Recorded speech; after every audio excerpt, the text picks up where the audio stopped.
चलिए आमिर साहब आपकी तरफ आऊँगी। अब आप किस तरह से, ज़ाहिर है पोस्ट बजट प्रेस कॉन्फ्रेंस के बाद कुछ चीज़ें अब वाज़े हुई हैं, क्योंकि जब कल हम बात कर रहे थे तो अभी कुछ चीज़ें वाज़े नहीं थी, तो क्या आप समझते हैं कि ये बजट अवामी तवक्कुआत को पूरा करता हुआ नज़र आ रहा है? देखिए, बजट हमेशा से हुकूमत के पर्सपेक्टिव में बेहतरीन होता है। हुमायूं अख्तर साहब हमारे साथ बैठे हुए हैं। मैं आज हमारे आमना साथी ने इंटरव्यू किया इनके भाई का, वो कह रहे थे कि उन्होंने कीमतें कम करके आवाम को तोहफा दिया है, हारून अख्तर खान ने। तो ये अपोजिशन की तरफ से बैठ के अगर आप बात करेंगे तो उसमें सारे कीड़े निकलेंगे। इशू वही है जो शहबाज ने बात कही कि जहाँ ठीक है वो ठीक है कि आप कहीं पे टैक्सेशन कर रहे हैं। जैसे तकरीर में था कि 1% 1 लाख रुपए की तनख्वाह पे होगा, लेकिन जब तनख्वाह 10% बढ़ाई तो उधर वो 2.5% टैक्स कर दिया। लेकिन बहरहाल सरकारी मुलाजमीन को कुछ तो मिल रहा है उसके अंदर। ये जैसे 7% प्रपोज किया था। जैसे राशिद लंगड़ियाल बड़े अच्छे PS के अफसर हैं जिनको इस वक्त FBR की सरबराही दी है, और वो जिस स्टाइल में गंडासा चला रहे हैं गुफ्तगू के अंदर भी, वो नज़र आ रहा है कि वो FBR के अंदर भी इसी किस्म की गुफ्तगू करते होंगे कि जब आप साफ़ियों को मुतमईन करने के लिए, वो ब्रीफिंग देने के लिए भी काम करने की कोशिश कर रहे, बल्कि आप एक, जैसे हम इंडिया को कह रहे हैं ना कि वो न्यू नाम बनाने की कोशिश कर रहा है कि अगर आपने हमला कर लिया भावलपुर पर भी और मुरीदके पे भी तो दुनिया कह रही थी नहीं आपने 5 त्यारे गिरा लिए तो बस करें। हम बार बार कह रहे थे कि हमारे इंटरनेशनल बॉर्डर की खिलाफ वर्जी हुई, हम कैसे माफ़ कर देंगे। अब आप साफ़ियों को समझाना चाह रहे हैं कि बस ठीक है, अगर पिछले साल नहीं हुई तो आइंदा भी नहीं होगी। तो नहीं हो सकता ना, ये जिम्मेदारी है आपकी बैठ के कि आप जो बिल बनाते हैं, आप समझते हैं आपने इंडस्ट्रियलिस्टों के साथ मिल के महफिल लगा ली, गपशप कर ली तो आपने इस मुल्क के सब लोगों को फतह कर लिया। ऐसा नहीं होता। FBR जब हम कहेंगे, जब आप टारगेट IMF से रिवाइज नहीं कराएंगे, कम नहीं कराएंगे, बल्कि कहेंगे कि हम ये जो हमने टारगेट तय किया था, जिसको आज वो कह रहे थे कि हम बिल्कुल करेंगे, हर बंदा कहता है कि आप टैक्स लें, पूरा ताजिरों से लें, इंडस्ट्रियलिस्टों की नुमाइंदगी हुमायूं अख्तर खान साहब कर रहे हैं ना। ये इन लोगों से पूछें कि जो ऑटो सेक्टर के ऊपर आज तक बड़ी जो कंपनियां 3 पाकिस्तान में काम कर रही हैं, वो 100% क्यों नहीं बना रही पाकिस्तान में गाड़ियां? 35 साल और 50 साल हो गए गाड़ियां काम करते हुए। ये प्लान करके यहाँ पे मैन्युफैक्चरर्स हैं, लेकिन वो चीज़ें जो यहाँ पे इंडस्ट्री को सहारा दे सकती हैं वो नहीं वो पूरा कर रहे।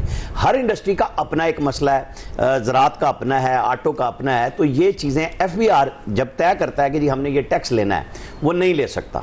उसको SHO के इख्तियार दे देंगे आप अफसर को। वो कह रहे हैं जी ऑटोमेटिकली, मतलब मैं ब्रीफिंग सुन रहा था उनकी कि ये उस अफसर के खिलाफ हम एक्शन ले लेंगे। अच्छा, पाकिस्तान में कौन सा ऐसा ऑटोमेटिक सिस्टम है कि आप जनाब वो अफसर जब बादशाही दिखाएगा तो उसको आप सीधा कर लेंगे?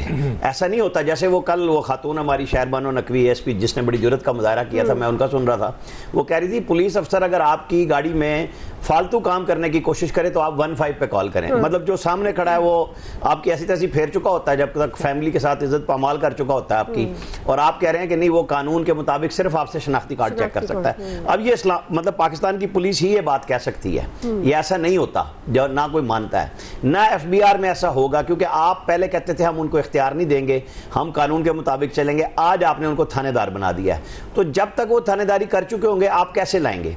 FBR वाहिद शोबा है जो शहबाज शरीफ को बहुत अच्छे अंदाज से काबू करना होगा। सिर्फ अपने ब्लू आइड ब्यूरोक्रेट को चेयरमैन FBR लगा के काम नहीं बनेगा। वहां पे टैक्स कलेक्ट होना चाहिए, ताजरों से पूरा टैक्स लेना चाहिए, जिनकी हर अपोजिशन हमायत करती है, जिस मर्जी पार्टी की हो। असल इशू ये है कि जो आपको ठीक करना है वो है टैक्स कलेक्शन, वो पूरी नहीं हो रही। इसके अलावा बाकी सब गप्पे हैं। सही है, बिल्कुल, और इस पर कोई काम करता हुआ नजर भी नहीं आ रहा। हुमायूं अख्तर खान साहब हमारे साथ मौजूद हैं। हुमायूं साहब, एक तो मैं आपको वेलकम करूंगी स्पेशली, दूसरा ये जो अब आप किस तरह से देखते हैं कि गवर्नमेंट की जो डायरेक्शन, जैसे शहबाज राना भी बात कर रहे थे, क्या इसको आप दुरुस्त समझते हैं? और आपके ख्याल में, ज़ाहिर आप इंडस्ट्री की नब्ज़ को बहुत बेहतर से समझते हैं, तो जो अब नए माली साल का बजट है उसमें अगर सनती शोबे की बात की जाए तो उसको किस तरह से लिया जा रहा है? क्या आप समझते हैं कि ये बजट सनती शोबे की तरक्की में मददगार साबित हो सकता है? देखिए जी, इधर हमारे बड़े अच्छे साथी बैठे हुए हैं, शहबाज राना, आमिर अयाज खान, जो कि दिन रात इस्लामाबाद में होते हैं, मिनिस्ट्रीज में हर जगह पहुंचे होते हैं, मिनिस्टर से लेके नीचे तक। तो तफसील तो काफ़ी इन साथियों ने बताई है, भी ऐसा बोलेंगे। मैं ज़रा डिफरेंट एक पर्सपेक्टिव पेश करता हूँ, रादर देन बजट के जो फैक्ट्स एंड फिगर्स, उसमें देखिए, 3-4 अच्छी चीजें हुई हैं इस मुल्क में पिछले साल, उसमें गवर्नमेंट को हमें क्रेडिट देना चाहिए। हमारा रुपया स्टेबल रहा है, हमारी इन्फ्लेशन नीचे आई है, इसके नतीजे में इंटरेस्ट रेट्स नीचे आए हैं और रेमिटेंसेस में इजाफा हुआ है। अनफॉर्चुनेटली लोग इस मुल्क में समझते हैं कि रेमिटेंस शायद हुकूमत के खजाने में आ रही होती है, वो सिर्फ हमारी बैलेंस ऑफ पेमेंट पोजीशन बेहतर होती है कि हमारे पास डॉलर आ जाते हैं, वरना रेमिटेंस जिधर भेजी होती है उन लोगों के पास जाती है। और एक बहुत बड़ा हिस्सा है कंजम्पशन इकोनॉमी जो हम कर रहे हैं, हमारी है कंजम्पशन बेस्ड इकोनॉमी, वो ये रेमिटेंसेस है। देखिए, रिलीफ बजट में मोटी मोटी रिलीफ बहुत मिनिमल सैलरीज में मिली है, एक खासा कॉर्पोरेट टैक्स में सुपर टैक्स थोड़ा सा कम कर दिया, रियल एस्टेट में थोड़ा बहुत उन्होंने विंडो ड्रेसिंग की है कि बायर्स के लिए कुछ रिलीफ दे दिए कैपिटल गेन टैक्स में, और एडिशनल कस्टम ड्यूटीज वगैरह कम हुई हैं। लेकिन देखिए, जो बुनियादी, अब आपने जो मेरे से सवाल किया, जी जी, देखिए बजट क्या होता है? बजट में आपकी दो बड़ी चीजें होती हैं, रेवेन्यू और एक्सपेंसेस। और आपने अभी जो प्रोजेक्टेड डेफिसिट किया है वो 5.9 है। I am absolutely sure, Shahbaz मेरे से एग्री करेगा कि जब जुलाई अगस्त सितंबर में जाके फिस्कल के फाइनल फिगर्स आएंगे तो फिर ये रेवेन्यू डेफिसिट चेक कर लें। फिस्कल डेफिसिट वो हमेशा जब एक्चुअल फिगर्स आते हैं तो वो कोई और होते हैं, और हर हुकूमत थर्ड क्वार्टर के डाटे पे प्रोजेक्शन फिस्कल की करके तो बहुत ही एग्रेसिवली उसको अच्छा शो कर देती है हर हुकूमत। ये हुकूमत नहीं, इट हैपेंस एवरी टाइम। जो आपका सबसे बड़ा रेवेन्यू आना है और आता है, वो आता है इंडस्ट्री से, और इंडस्ट्री आपकी आधी 50% या बंद है या बंद पड़ी है या बंद हो जाएगी, बंधाने पे है।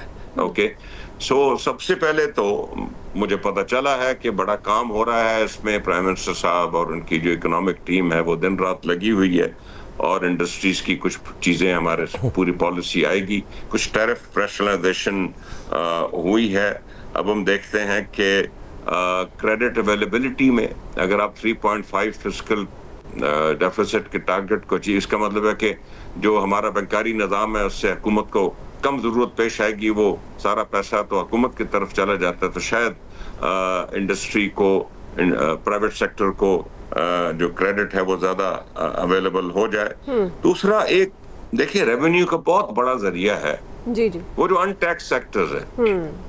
देखिए, कोई भी नहीं चाहता कि गरीब आदमी पे टैक्स लगे, लेकिन टैक्स लगता है। आप सब जानते हैं कि आपकी जो आमदनी हुई उसमें जो आपके खर्चे वगैरह निकले, नॉन सैलरी टैक्स खर्चे निकल जाए, और उसके बाद टीयर टैक्स लगता है। आप 10 लाख आमदनी थी तो आप पे बहुत थोड़ा टैक्स लगेगा, अगर आपकी 10 करोड़ आमदनी है तो ज्यादा टैक्स लगेगा। Tier system. सो मैं, इस मुल्क की दो बड़ी पार्टी हैं जी, इस कोलिशन में है, ओके, और भी छोटी छोटी और काफी पार्टीज हैं। सिर्फ एक पार्टी इस कोलिशन से बाहर है, ऑपोजिशन में बैठी है। आप लोग, पॉलिटिकल कॉस्ट है, टैक्स लगाने की पॉलिटिकल कॉस्ट है, आप क्यों नहीं लगाते? लेकिन उसका फायदा भी है। अब सैलरी तबका चीखे मारता है क्योंकि वो हथे चढ़ गया है, उनको निचोड़ा जा रहा है। लेकिन जो जिन सेक्टर्स पे टैक्स नहीं लग रहा, उसके मुझे तो कोई चीज नजर नहीं आई इस बजट में, माजरत के साथ, कि ज़रूरी शोबे में सूबों ने टैक्स लगा दिया। अब सूबों ने तो बहुत पुराना टैक्स लगाया था, पता नहीं क्या किया टैक्स लगा के, तो उस टैक्स के क्या नतीजे निकलेंगे। लेकिन ये जो सर्विस सेक्टर है जिसमें होलसेल से लेके रिटेल से लेके कोई भी टैक्स नहीं देता, और